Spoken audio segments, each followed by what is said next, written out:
Yeah. Like, oh, I didn't leave this thing. Yeah,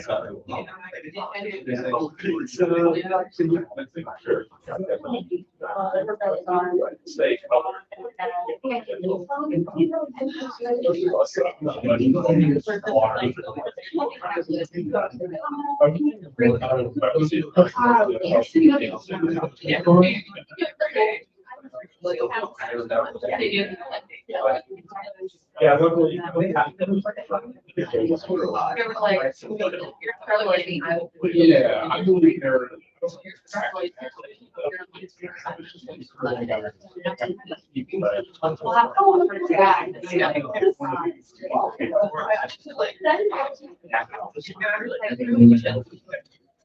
Good afternoon, everybody. Welcome to our pre-Juneteenth educational event brought to you by the Bluegrass chapter of the DSA. And I just want to say really quickly before we get into the main event, thank you to Sweet Victory for providing these snacks. They're delicious. So if you haven't got some already, make sure you go grab brownies, cookies, Oreo balls. It's already great. Thank you to Dr. Story of U of L for helping provide some of these educational materials, and also the Bluegrass DSA Political Education Committee for supporting that as well. And finally, thank you to our speaker for this afternoon, Attica Scott. Yeah.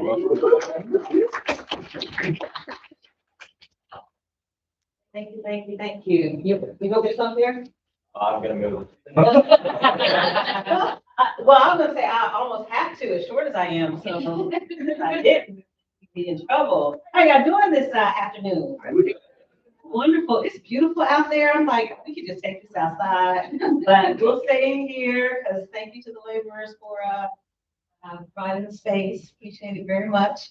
So I have some comments that I wrote out because I wanted to make sure that I covered everything that I wanted to cover with y'all today. And then I'm trying to keep it at like no more than 10, 12 minutes. So then we have some time to engage in Q&A afterwards, because to me, that's really where the heart of the conversation happens versus me just talking at you. So, but for the talking at you part, I did write down some notes. So I'm going to talk at you for just a moment. And I don't have my glasses. Herbert, when you said you left your glasses, I was like,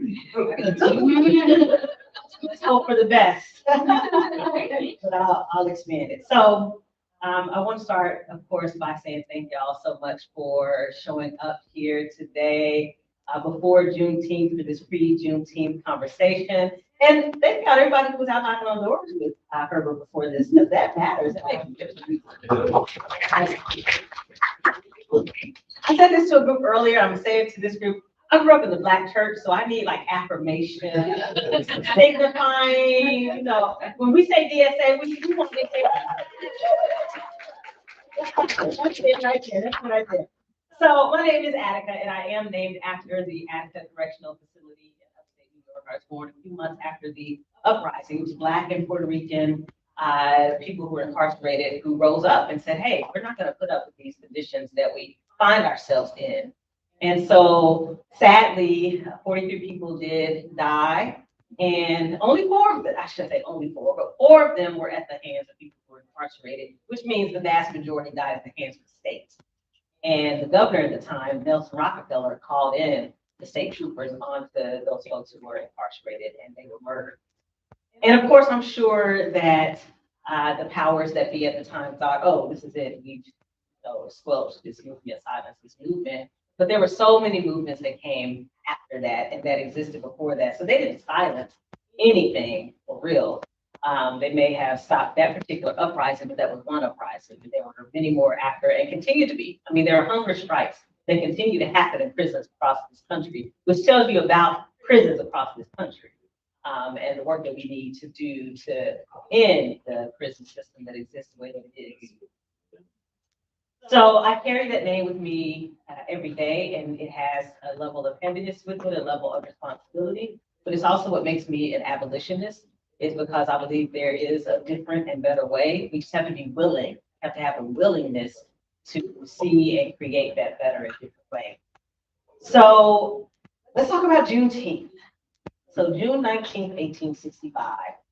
So the Civil War is over, and General Lee has surrendered to Grant April 9th, and then Lincoln was assassinated on April 14th because, he freed the slaves. And then 2 months and 10 days after the war ended, there were still over 250,000 enslaved Black people just in Texas. Just in Texas, who didn't know that they were free because of capitalism. Right? I mean, it's not like slaveholders were like, yeah, let's let them know they're free. They were like, keep that as quiet as it can be. And they did. And so they kept exploiting people. They kept having unpaid labor, and basically kept holding people hostage. And then it wasn't until Union soldiers arrived in Galveston, Texas on June 19th, 1865, 2.5 years after the Emancipation Proclamation had been signed, that the last enslaved people in the Confederate held territory were free-ish. And that's why we're a t-shirt that says free-ish, because we kind of free. We're not all the way free. If we were free, we would be living under the circumstances we find ourselves in now in this country. So, Juneteenth. It's a celebration and it's a testimony. And because of Juneteenth, we know what's possible. And so, the conditions that existed in 1865, sadly, y'all, some of them remain somewhat true in 2026. I think about people who remain in cages. Children who are in cages, whether immigrant children who have been kidnapped, or whether it's young people who are in youth detention centers because they've been given up on. Who puts kids in detention centers? The same people who get sued by their children for not paying child support and leaving them at a children's home in Jamaica, and then dropping them off, having them dropped off in Utah to be homeless. But I'm not going to name names because I figure somebody who has a restaurant pour it out. So. Yeah, No, I know. But we're not gonna name names because this is my nice day. So we know that U.S. capitalism built enslavement here, and it was built on the backs of African laborers who were unpaid. So the cotton fields, and my family grew up in Wetumpka, Alabama. So whenever I go, I see cotton fields that continue to be used to this day as clothes, something.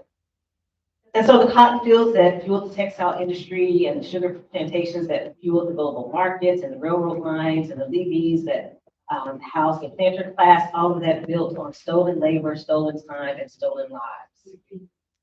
Scholars like Edward Baptist in the Hat Has Never Been Told, and economists like Thomas Piketty have documented how the value of enslaved people as capital in the U.S. South exceeded the value of all factories and railroads. Of all factories and railroads, it exceeded the value. So I wasn't going to tell you were free at all. So the exploitation of Black workers did not end with emancipation. I'm sure we all know that. Ida B. Wells documented this time and time again. Journalist Douglas Blackman called it slavery by another name. And it's a book and also a documentary. If you haven't seen it, please do check it out. And at the same time, and when I worked in Jobs with Justice, why labor got mad at me. I'm like, books, people exist. But y'all gonna get mad at me. But I'm saying anyway, we're in a labor hall. White labor unions, many of them excluded Black workers. The American Federation of Labor, the AFL, often organized white craftsmen while locking out Black workers. I remember sitting and having a conversation with my great uncle who had retired from the military and then went to work at International Harvester in Indiana, and the stories that he could tell about being excluded. about not seeing anyone like him in leadership. And this is in my lifetime. So I had to then go back and share those truths and those stories because obviously the people that I was working with weren't doing it. They were trying to sugarcoat it. I don't believe that we thrive and grow and build power by trying to sugarcoat or silence our history. I think we learn from it. And we get better because of it, or because we learn from it. So, some of this sounds familiar. But here's what Capitol didn't count on. They didn't count on Black workers organizing, right? The Pullman porters weren't counted on, right? Black people organizing in the South wasn't counted on. Black people rising up after attack after attack after attack. Frederick Douglass teaching us.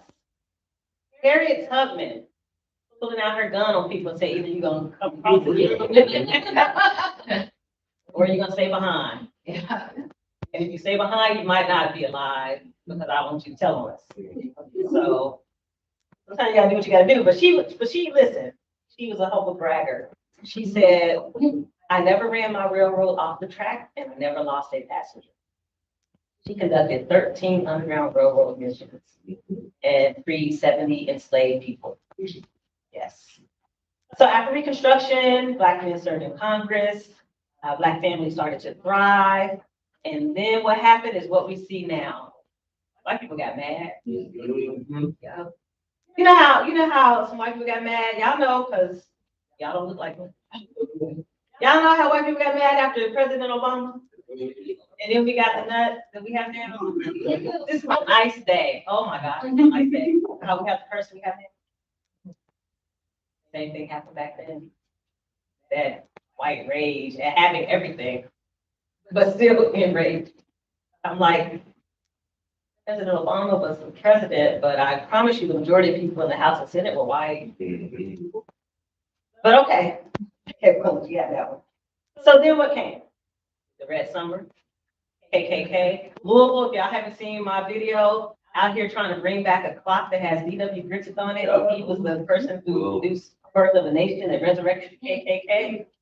And then I'm being told, but we should have monuments to history.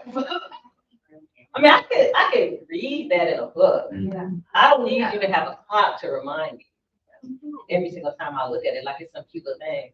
But anyway, we had the 1919 Corbin race riot. Hopefully y'all heard about the Corbin race riot.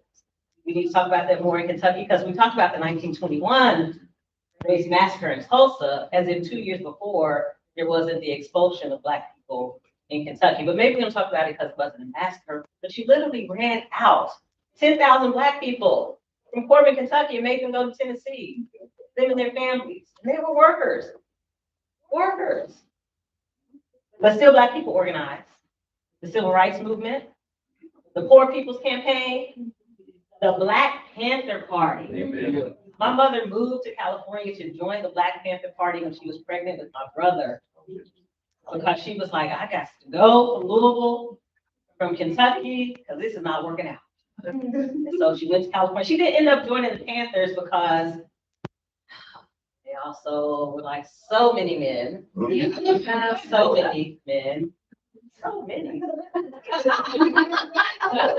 Oh, there's one woman. There's the other. Still in the back. She's supervising. She's supervising. But yes, the Panthers had their issues with women in leadership. So my mother was like, you know what, I'll stay in Los Angeles for a little bit, but I won't be joining the Panthers. I'll stay in solidarity and whatnot.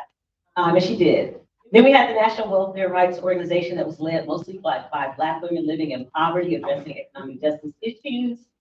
Today, we have the Movement for Black Lives, which is putting out policy platforms that I believe can be transformative if they are truly paid attention to and used at every level, local, state, and federal.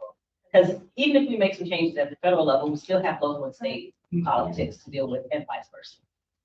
And so we have all these campaigns. Black folks are now in every labor union, some in leadership, some not.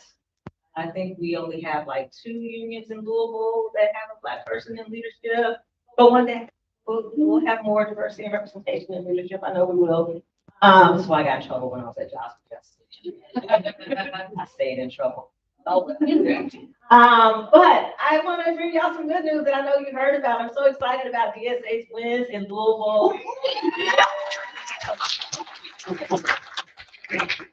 Because it's all connected. So you got Robert Bell, who's now state representative. Yeah. You got Shamika Parrish-Wright, who advanced to mayoral candidacy. She's on the ballot in November. Because the legislature made us copy after y'all. Yeah. To have nonpartisan elections. Nobody asked for it except the current mayor. But anyway. Then you got, I know, right? Then you got Andrea Parr, who's at local central council. So yay for Andrea. I wrote a whole Substack about how DSA is the political path forward because I believe that. If it wasn't, then they would be trying to expel Councilman J.P. Leninger. Right? You don't do anything to people you don't fear or you don't feel like having power. If they feel like he's powerless, they'd be like, well, whatever, we won't get attention to him. But they're like, shit, he's building a political movement and this might take this council over. And I'm like, yes, that's the hope. Take this whole thing over. So those wins we know didn't happen overnight. I mean, they really did not. Every person I mentioned has been doing some kind of work in their community for a while now. And then when they decided to run, and when they were encouraged to run, people were already familiar with them. They already had a base of support. And so that's what helped to make those wins possible. So I'm very excited about that. So what does that mean for us right now? In Lexington and Louisville and Kentucky in 2026, it means that we can win. Yeah. We absolutely can, and we will win. So when government tries to tell you that all these historical issues are over, slavery's over, Jim Crow's over, etc., it's not. Like it's showing up in different ways in modern day policing. Yeah. Right? They're building a cop $10 million. They're going to build a $10 million cop city in the South End. The same place where they're trying to build a massive AI data center. Yeah. Because they don't see the South End as organized. Yep.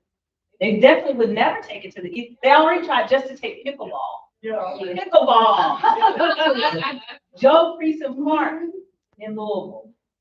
And they said no. Can you imagine if they dared try to bring a cop city or AI data center? They would impeach them. Yeah. Absolutely. Absolutely. So I also want to give a shout out to Lexington City Council for the moratorium vote on data center. And any work anyone in here did on that, because at the same time, Google decided not to take any action. Don't follow Louisville. Don't follow Louisville. Louisville's ego is so huge. I'm like, y'all can't even see because your head's so big. Your head's so big, you no longer have eyes. You just cannot see. Like everybody in Kentucky is passing us up on this issue. And we're sitting back like, what? Our friends need to keep making more money and we need to keep destroying the environment. And who cares about anybody? Oh my gosh. I'm gonna finish here in a minute. I told you I had lots. And when I think about Juneteenth and I think about the issues that impact our Commonwealth, I am deeply honored that my full-time job is part of the campaign to stop a fourth federal prison from coming to Kentucky. So Letcher County, we don't want another prison. We've been doing a pretty good job the past 4 years of trying to fend that off. Hal Rogers is determined. He's like, I'm gonna die in Congress and I'm gonna make sure I have a prison before I go. Maybe one of those will happen. I'm not saying which one will happen, but won't be prison. So we're continuing to do that work because liberation and freedom have to be real for people everywhere. And after having met some of the folks who were formerly incarcerated in the federal prisons who are working with us against this issue and learning how their families can't get to them, visit them when they are moved around from state to state to state. It's shameful that we're even thinking about doing this. It's shameful that we won't even consider alternatives to incarceration. It's shameful that far too many people in our Commonwealth and in this country really think that more money to law enforcement is the answer. I mean, again, I just might have to move to Lexington. Y'all had over 100 days no gun deaths, right? No violence deaths, over 100. Yeah, that absolutely deserves a Yes. celebration because there are a lot of places across this country that can't say the same thing. And Louisville certainly can't. In one weekend, 13 people. 13 people shot. Shootings killed. or deaths? Shootings, 13. Oh, okay. 13 shootings. Yes, 13. But still, yeah. But still. Yeah. But still. And there's a plan that the mayor created, but no one's looking at that. We have Lexington right here, and we can't get them to commit to coming here and spending quality time learning what Lexington is doing. The executive director of Cities United, a national organization that addresses gun violence, is based in Louisville, Kentucky, and the mayor will work with them. What? That's Greenberg. I'm so glad you said his name because I wasn't going to do it. Baltimore. That's the only name I will mention. But anyway, okay. So I say all that to say that I appreciate the work that's happening in our Commonwealth because and I said this earlier to a group, I'm one of those people that's like my mother's mother. I will criticize the Commonwealth in public, like she would criticize us as kids privately. But then she would let anybody else do it. Right? Like you don't get to do that.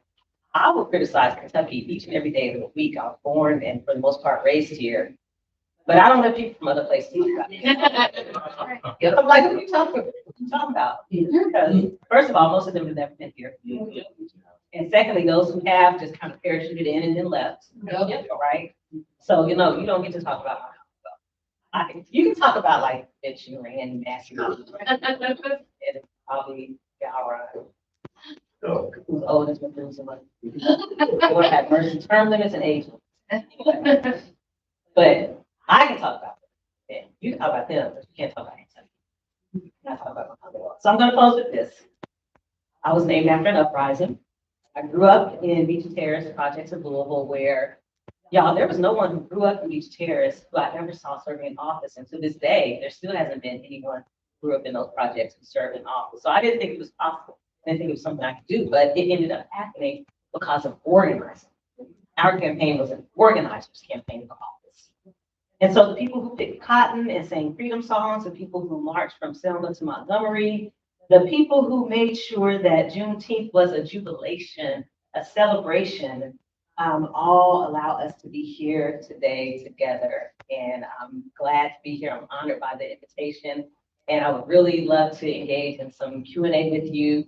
I probably will come down there to do it because it just feels weird. Almost like being the Speaker of the House. I remember when I was serving in Frankfurt and one of my colleagues who was like, one day I'm sure you want to be up there. No, I don't.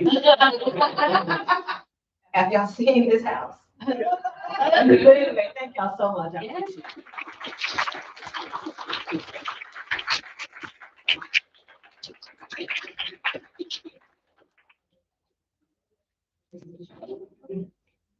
All right, so we're gonna do some questions. We'll get into conversation, so. I didn't change that one. Okay. Was there some areas in Texas where it wasn't even then, it was still later than that? There were some little pockets in Texas? There may have been, and I'll also say in Kentucky, some of us celebrate August 8th or honor August 8th because that's when some Kentuckians, particularly in Western Kentucky, learned that slavery was over. So yeah, some places have different dates. I'll be in Ohio Council in August, on the 8th of August. Actually, the organizers were just putting together a pre-November election event, and they didn't even know about Emancipation Day. So I was like, oh, it's on Emancipation Day. So I'm going to be coming and talking about that Ohio Council.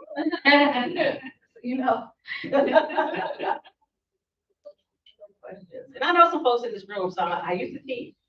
So I'm okay calling names too. Just FYI. So with some of the successes that I guess Lexington has comparatively with Louisville, what are some other things that you'd like to see for Lexington? It's like, yeah, like Lexington right now can be the model in some areas, but where are some areas where we're lacking? Good question. Well, y'all probably could answer that better than I could. Why? The what's that? Spot cameras? Yeah. Oh, but we put money in the budget for more drones. Oh, yeah. So we're gonna do work for y'all somehow. I think they're trying to. We also have, 54% of our budget is going towards safety. Same. Yep. Okay. But yes, block cameras, and I know Northern Kentucky has been doing some really good work around opposing block cameras, particularly Henry County, so Yeah, hopefully that will continue. we've made some good progress. I mean, the community defense, committee is partially focused on that. And we can't say a whole lot, but city council has shown readiness to get those things the hell out of there. Yeah, So. okay, should be good. That was a pretty good city council. Good. Yeah, it will get better. Could be a better. One Herbert better. This might be a little off topic, but I was curious. With the recent gutting of the Voting Rights Act, has that activated some people? Have you been seeing more political engagement from the community?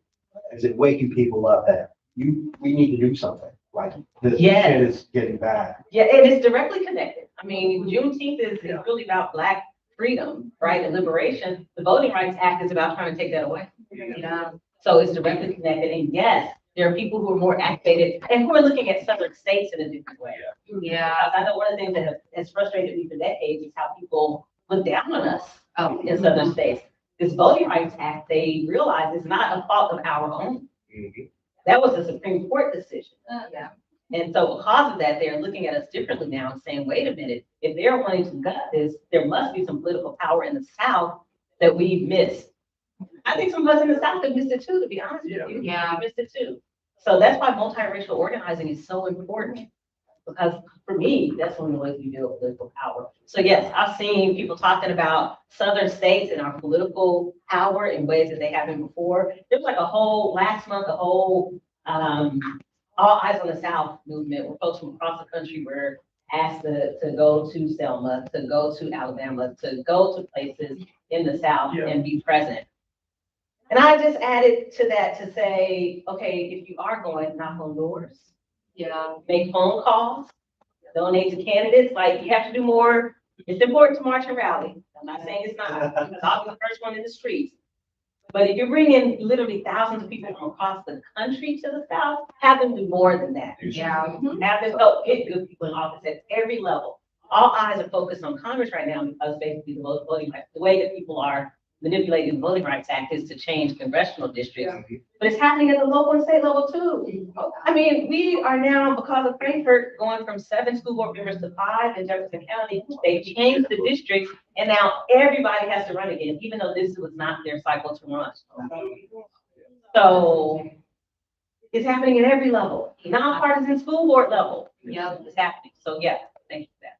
From my understanding, it's even more important to act local because stuff at the federal level it's driven by party leaders. And if you're red or blue, you vote yes or no, like there's no authority. Yeah. So it's like the local stuff, it is where it happens. Also, preemptive laws are That's the big danger. limiting for local, like state stuff. So, I mean, I think a great example of it is like gay marriage. That it started at the state level and then it was federal, or marijuana even, which isn't federal yet, but it probably will. Well, it has. Well, sort of, well, yeah. Yeah. Well, that's what, let's stick with gay.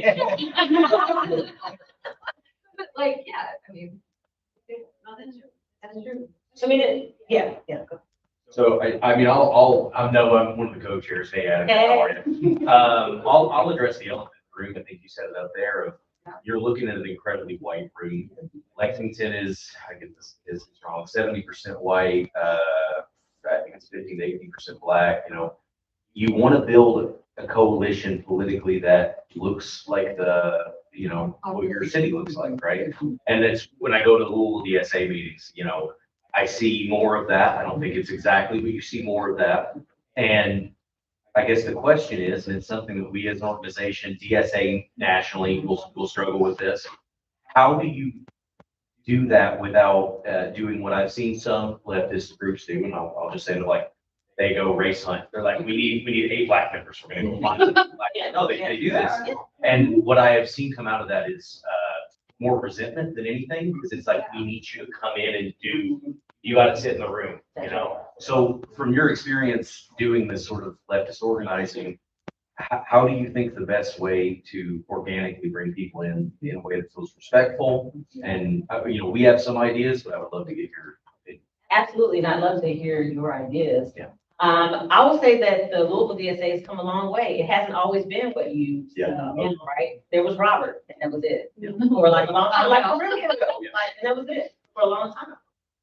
And so when I was running for state senate 2 years ago, I was hesitant about going to DSA about endorsement because I'm like, besides Robert, I don't know who else you can endorse. It's Black, so but I'm gonna go for it.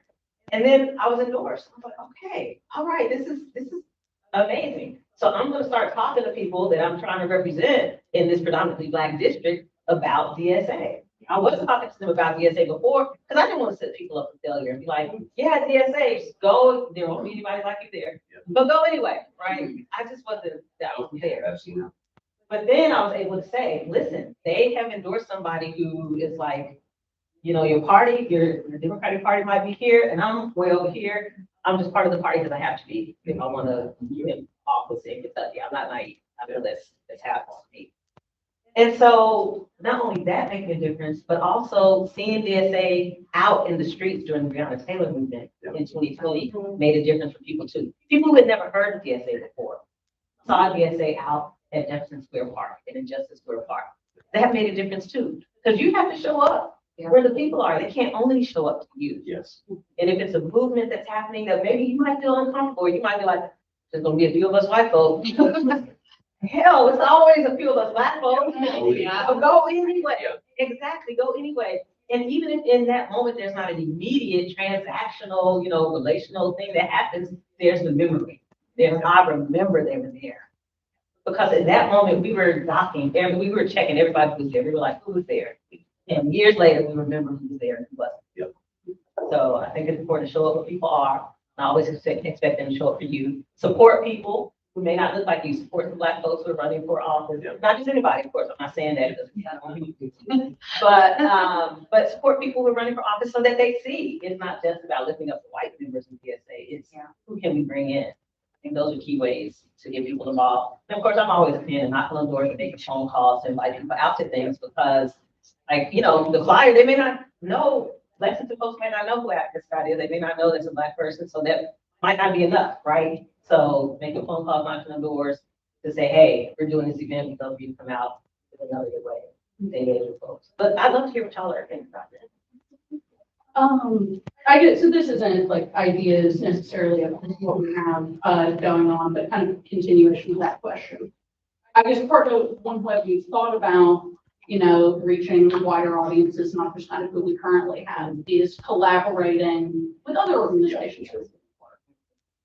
But then you kind of get into a thing of we don't want to come across paternalistic. We don't want to come across as like, yeah, we're trying to let us come in and run things, or here, we'll give you. We want it to be a legitimate collaboration, not us saying we're your weird backers who like stand and don't actually. And we're doing this so we get. Yeah, and we're doing this as a transaction of like, we give you something and in return you join us. I guess, what are some ways that we could approach things more collaboratively? If you have any ideas or advice on just how to engage peer-to-peer, organization to organization? Absolutely. So you're making me think about where I work full time. It's based in North Carolina, but work for Fossil South. I'm the Kentucky staff person.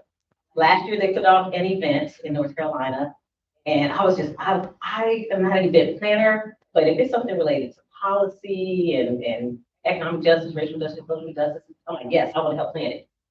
But I didn't. I sat in on the planning meetings and I just stayed quiet and went to the event. And the event was what it was.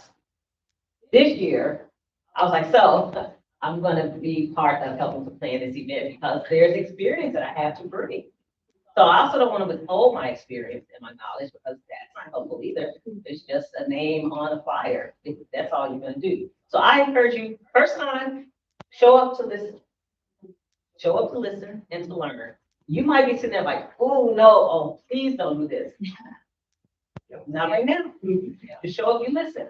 And then next time, when either you're invited back or you reach out to say, hey, we'd love to partner with this on this with you. Then, once you're known, once people see that you're willing to listen and not take over, then you can engage in the, okay, that's a great idea, and what about this, right? But the first time I would say, sit and listen. I will tell you, I don't think that enough of our Black-led organizations get that from white people. Just show up and listen sometimes. We know how to do some things. We've been doing some things for a while. We know how to do some things. And you can learn from us sometimes too, just as we can learn from you. And just to give you a little bit of background of like kind of what we've been doing is we always try to go to any sort of like festivals, events that are out. We try to table. We went to the Day of the Dead Festival, which is where I asked Herbert to run for office. We go to Black Pride, and we're trying to build more of those relationships where it doesn't. I think what Dave said is perfect, where you're trying to show up as a support mechanism and not as a funnel to like come over here, right? And this is, I think, one area that we differ from Louisville DSA is we actually have a mutual aid committee. I think a lot of that, at least for me, of why I think that's important for us to do is you were talking about the Panthers, and the Panthers built political power in a lot of ways, right? One of the ways that they did is they just fed people and like went out in the community and they did like relief after there were incidents, right? And you do that partially because you want to help your community and partially because it shows that you're actually there to do stuff, not just sit around and talk. So I'm just, those are some of the things that we've been doing. We'll try to expand those out, but I think this is something a lot of organizations, not just left organizations, struggle with. I think we are all very, we want to do it in a way that does feel like respectful, and it's been working. I will say this. I mean, the amount of people of color in this chapter has grown much more than it was at the first meeting, you know? So yeah, just always a continuous thing. I think all DSA chapters, this is something they go with. So. Absolutely. When was I last week? I don't remember where I was speaking, but I said to the group that they may not consider MLK a socialist, but I do. And white guy next to me, his mouth literally fell open. I haven't seen that in a long time. You know, his mouth literally falling open. But I also think that's a way of connecting too, is to lift up the people who would either have been part of DSA and were DSA, so people see their history and that connection.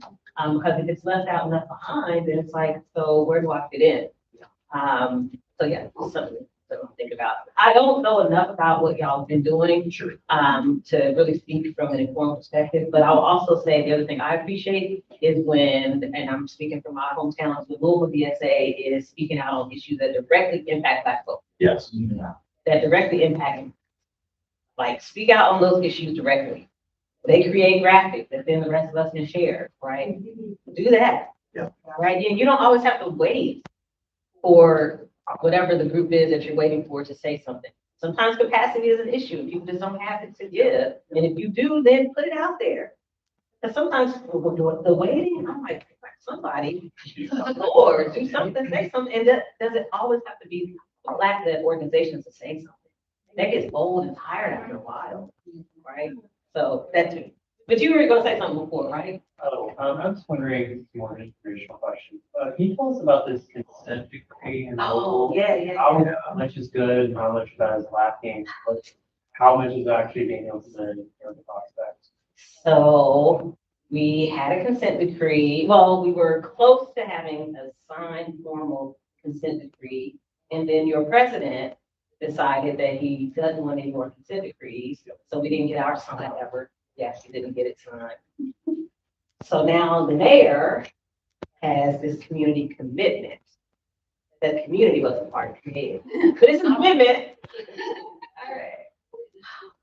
Can you get some background information on why Louisville had a consent decree for those? Oh, yeah. Oh, so like y'all, for decades before Breonna Taylor was murdered, Louisville Metro Police Department had issues. I mean, literally like shooting a teenage Black man in the back as he was handcuffed and running away.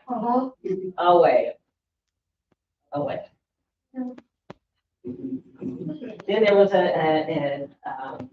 refugee who was killed in Old Louisville by a police officer. He was, first of all, he had difficulty hearing and English was not his first language. He didn't really understand what the officer was saying. He literally had one of those shower rods from the Dollar Tree. Not the strongest, most sturdy piece of material as his weapon, and the police officer tried to kill him. Same manual. Then there was a Black man who's a military veteran. He was in a domestic dispute with his girlfriend. She called the police and literally said to them, I just want y'all to make him leave. They were still together. He was having an episode. He knew this and understood it. And she asked him, just make him leave.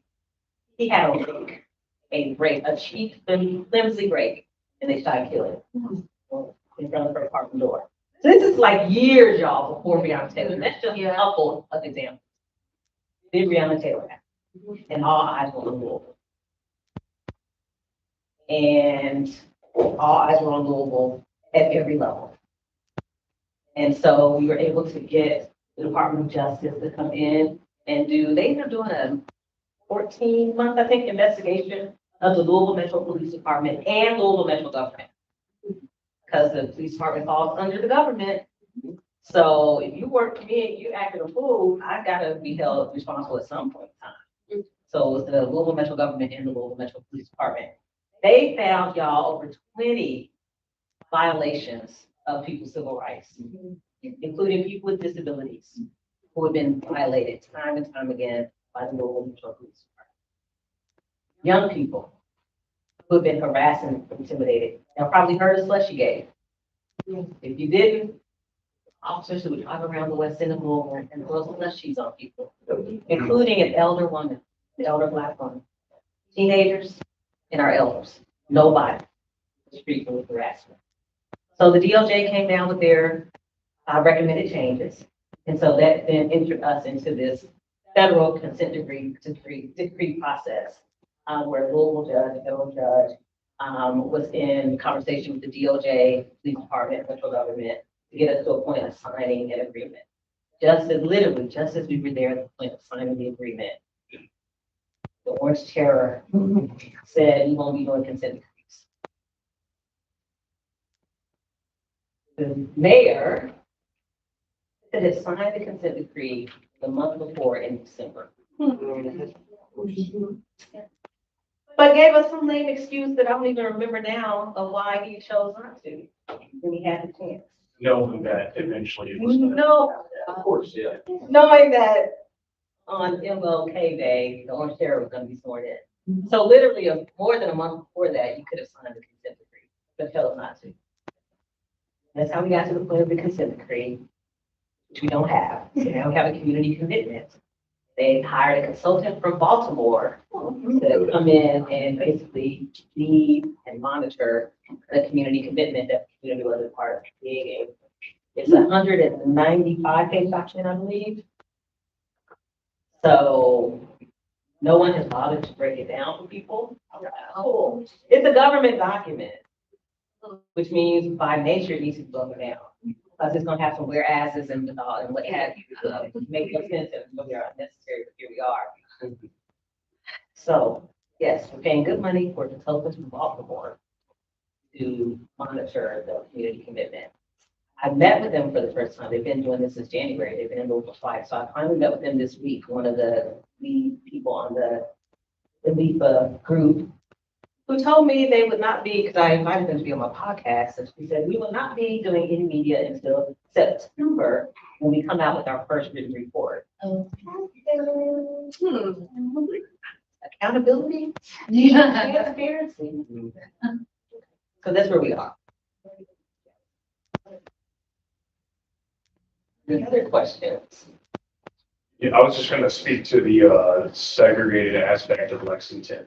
How there are these organic, like, go talk to your neighbors. Like, the reason that the Bluegrass DSA is predominantly white is, like, we haven't talked to our neighbors.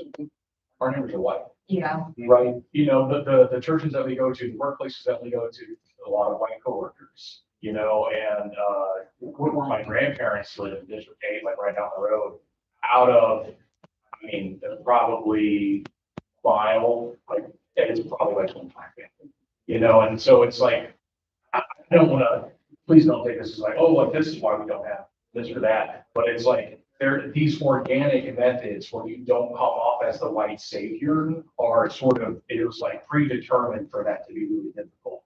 So it's like, we have to overcome that aspect as well. But one thing that I really like, what you said, and what I feel like is my big takeaway is championing these issues that don't necessarily have to affect like, white people in general, like, democratic socialism is for everybody. Like the reason we're here is because we believe it is the solution, not the solution for white people, but, the solution for a better future. And, so yeah, I really appreciate your perspective on that. Yeah, absolutely. And I would say, like, when you're doing issue campaigns, try to be really intentional and strategic about having people go door to door with you, like having some Black folks go door to door with you in predominantly Black areas, because that's another way to get folks to get involved. We're out here knocking on doors about XYZ that directly impacts your community, and we'd love for you to be involved with this campaign.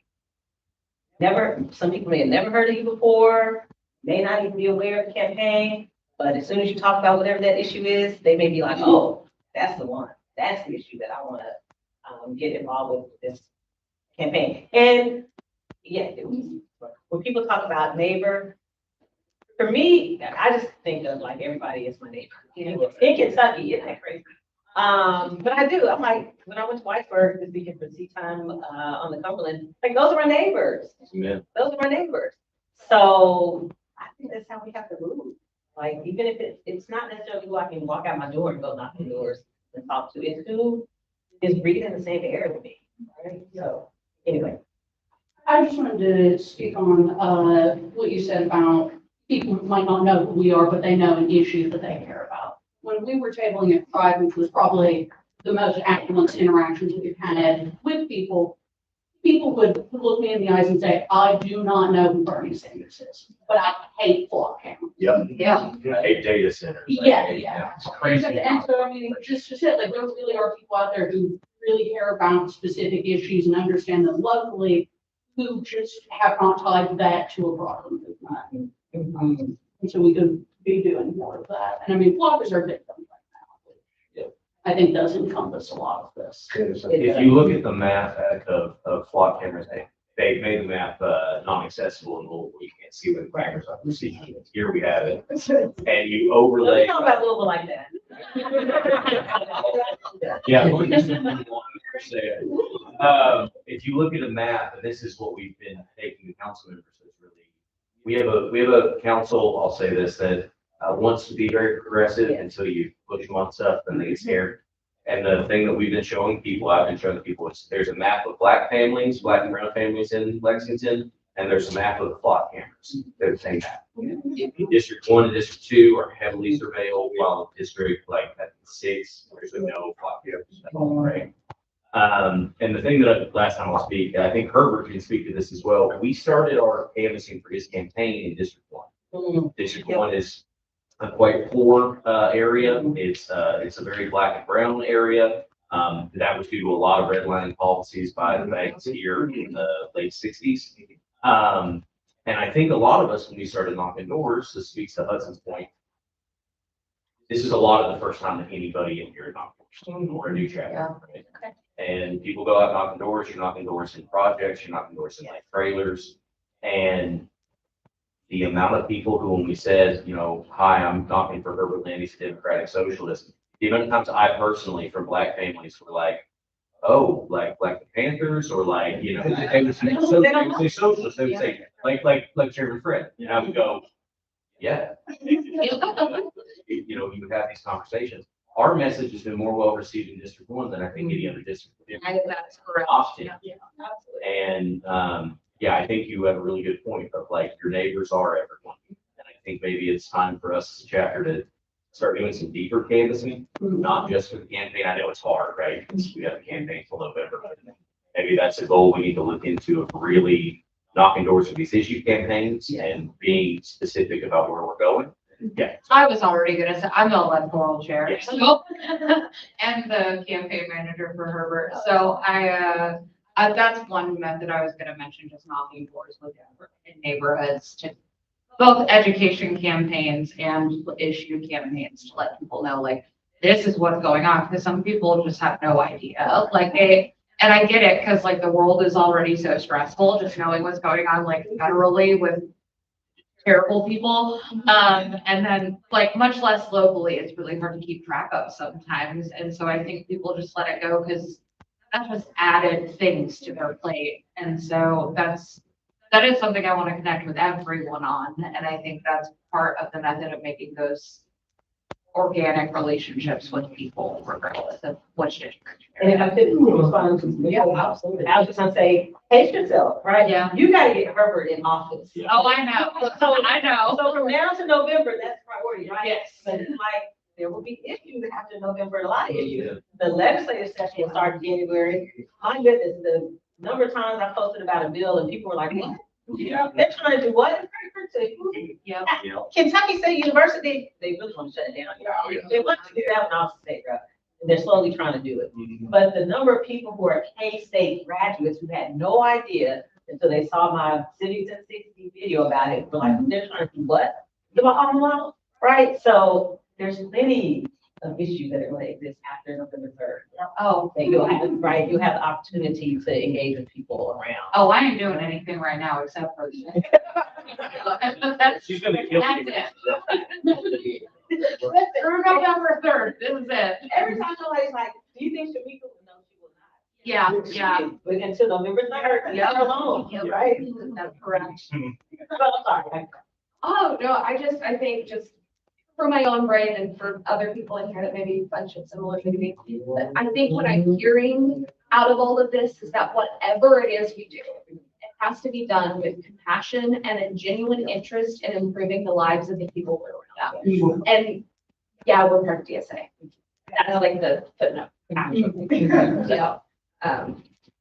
Yeah, because I think a lot of us, I feel very strongly that DSA is awesome, right? Yeah. But like, I feel like if we approach it that way. No, It's you're gonna put you're people trying off, to get right? something Like, out of them instead instead of of just having. Helping or listening or whatever it is. Which plays into the trope of like, hey, minorities, I need you real quick for a second. That's represent you. Okay, thanks, Bob. I'm That's giving what you my these rules support are. and you owe me literally nothing. That's just what you deserve. And if you want to join, that's great. And that's where you need it. So then I also think, and this is more for our chapter than anything else, when we're having these conversations, the conversation needs to be, how do we help more people of a more diverse nature? Yeah. How do we reach them in the sense of like informing them about what's going on in their community and not how do we get them to join? Yeah. That's right. And what are the stories they have to share, right? Yeah. I mean, that's the other part of it. I Yes, think how huge is the storytelling and story sharing. I think that makes a difference too. Because you learn so much about these other people's stories, and then some of those stories you get to share publicly if people are comfortable with it. It's just like engagement and education all around. Yeah. This is a good place to be starting when you're a new chapter and you haven't gotten so far that once you do decide to be intentional about engaging folks, you're like, well, you've already built the whole chain and the ship. Yeah. Then you were like, oh, we've already done everything, and now you come on board, right? Yeah. This is we're still building it, but you involve now. Question. How do you like activate people who've already sort of like signed up, or like giving you like phone numbers or whatever, but then like don't ever show up for anything? How do you like reach people like that and like get like people? That is a good question. Phone calls. Yeah. Man, y'all, again, my job. So we're organizing this event I told y'all about. The operations director was asked 3 times on this planning call this week, have you called the venue? Because she was like, I can't get the venue to get back with me for us to confirm for an event next month. Who? Have you called the venue? I contacted them through their contact form on the website. Have you called the venue? I looked today before our meeting because I knew you'd ask about this, and they haven't emailed, but I'm going to email. But have you called the venue? Telling at this point. There's.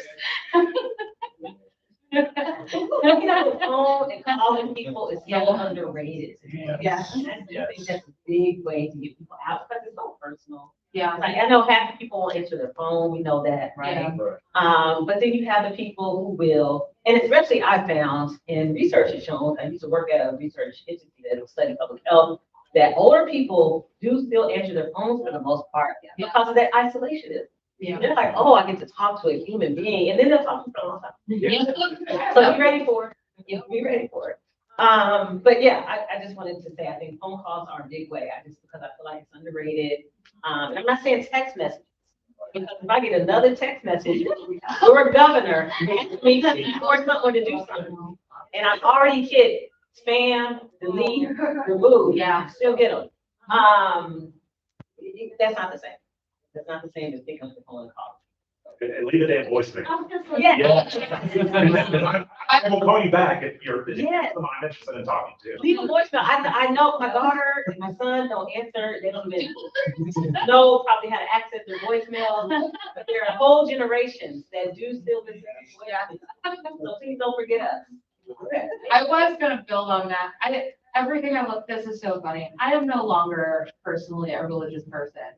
But it used to be, I used to lead middle schoolers and high schoolers, and you show up in the same way that you would show up when you're trying to diversify. You're not like, once they're in, now you have that buy-in, so you can ask them for stuff, but you do still have to maintain a relationship with them.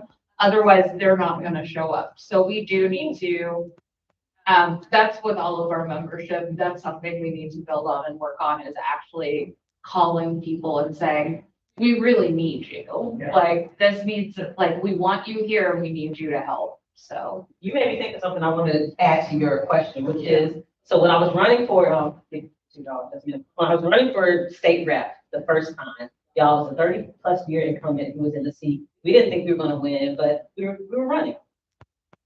I had the old church ladies, the aunties at my church calling people.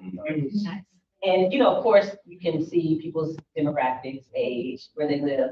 So I knew to get those Black church mamas to call the other Black folk in this area, and they will pay attention to them. So it may not be y'all in this room making a call. Right? It might be someone else whose voice or name they know or recognize or respect or value, who you're like, can you make these 10 calls?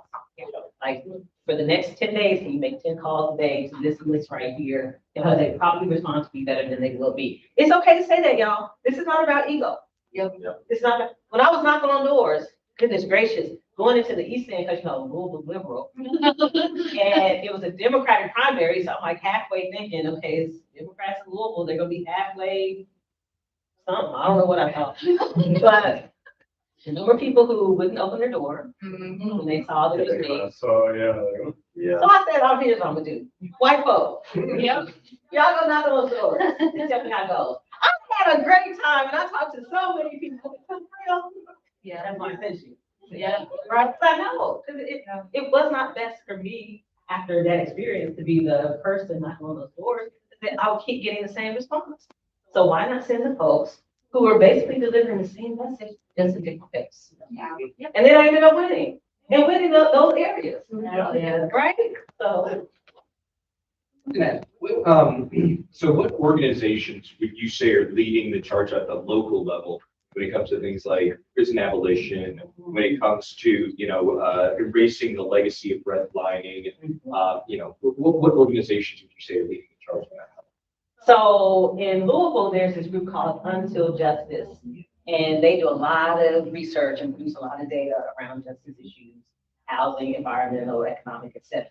So they are, at least at the local level, Louisville, leading the effort around redlining, educating people about what it is, because not everybody knows, right? But then also saying this is how we can be different in 2026. So I really like them and the work that they're doing. They really grew out of the 2020 Justice Reform Taylor movement. They were like, how do we take our academic backgrounds and put it to use for movement work? But then at the local level, who else locally is doing work around redlining? Not a whole lot of people. I can't really. There was another group, but they're down the funds. So I can't really do a lot much around redlining. And the other issue was Prison abolition. Prison abolition. Or at least reform. Or prison reform. So at the local levels or at the state level, the people who are part of the No New Lesser Prison campaign, who are very active, I would say, of course, build community, not prisons, the concerned Letcher Countyans, man, concerned Letcher Countyans, they're doing the thing. Billboards up everywhere. Yes. Letcher It's awesome County to see. closing the prison, right? Yeah. I love it. Well, the local level is involved with the campaign. The Sierra Club is involved with that campaign. I know, right? It's gonna destroy a really fragile. It is. Yeah. It is. Yeah. It is. But you know, the Sierra Club has come a long way. Amen. Job is something. Yeah, they helped with the PSC campaign a lot. Oh, did they? Okay, Yeah, good. to try to keep, energy costs low. Oh, But, good. yeah. Good, good, good. What about the ACLU? The locals? The ACLU in Louisville has been very involved with the No New Jail campaign. They haven't been as involved with the Letcher campaign, in part because they are so immersed in the legislative session that while we're doing that work, they're in the session. So, but they have been very involved with the No New Jail in Louisville, 400. Well, we met with the jail director yesterday who said now the jail has gone from being about 400 million, that if they were to start building a new one, it'd be closer to 600 million. Because it's deep into the wellness center. you got back to the investment. That's have like a rehabilitation village at that point, where like you, like what are we doing? Let's not build prison. Let's build some food. Let's build some houses for you. You know, well,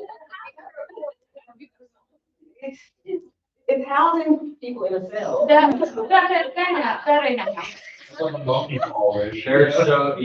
There's so much money. I mean, you know, I'll speak to, I'm from Eastern Kentucky originally, I'm from that area. There's so much money that pours into people's pockets. Yep. When these massive prisons get built, that you have the populations that are fighting against these disgusting things that we're trying to build.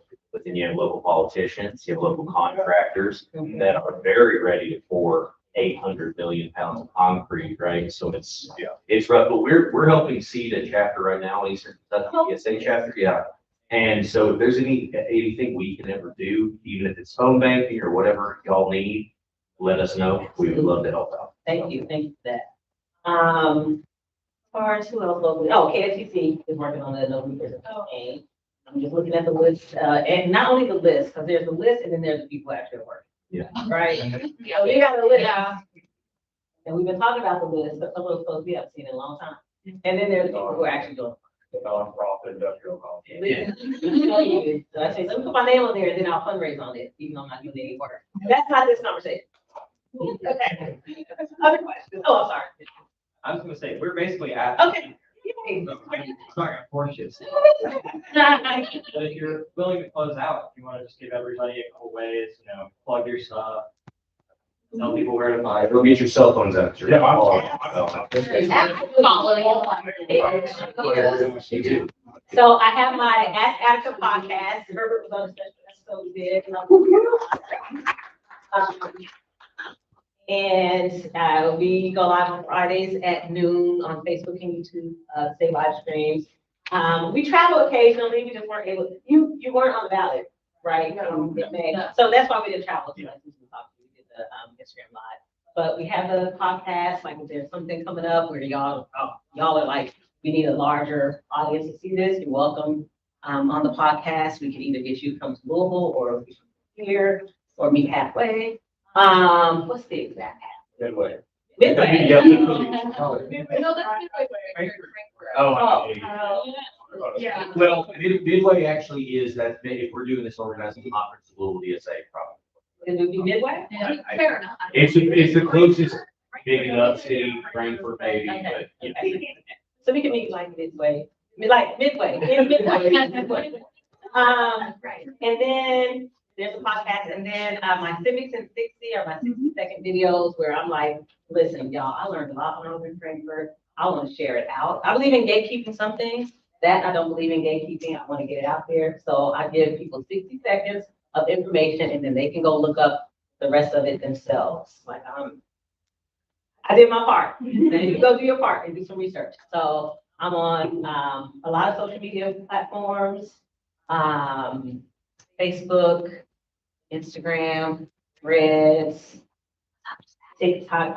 Listen, I prefer writing. I'm on Substack because I prefer to write. I don't actually like doing videos. So my daughter told me I had to. Nobody likes doing videos. My goodness. Yeah. I still follow you on TikTok though. Anybody has a daughter, you listen to your daughter. She said do videos, mom, so I do videos, and I'm like, can I do just 6 seconds? So I'm on TikTok and Substack. Substack for the writing parts. If you want the written version of sometimes what I'm talking about, that's on Substack. Yes. I think that's it. All right, thank you so much. Thank you.